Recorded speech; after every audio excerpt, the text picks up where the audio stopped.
できんねこれ。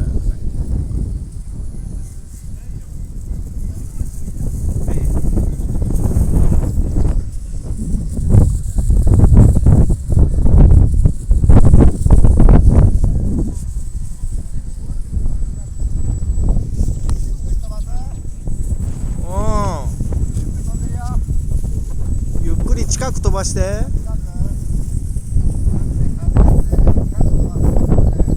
落としちゃいかんよ。かぶっちゃうなよ自分に。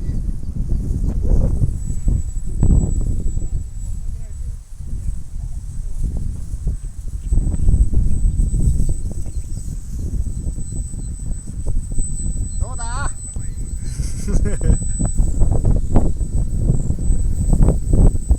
かぶっちゃうな。あんまりうまくするといいじゃん、鳥みたいだもん。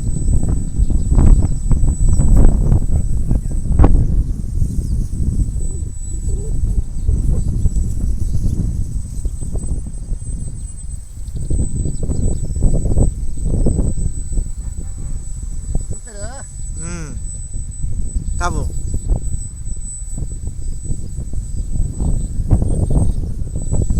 限界だ、あのロールがもう弱いのは。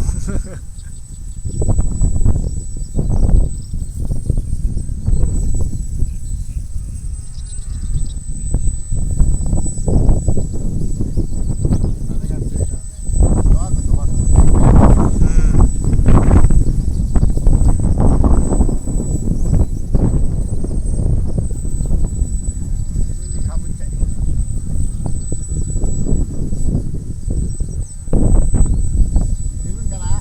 いいですよ。はい。まだ電池ある。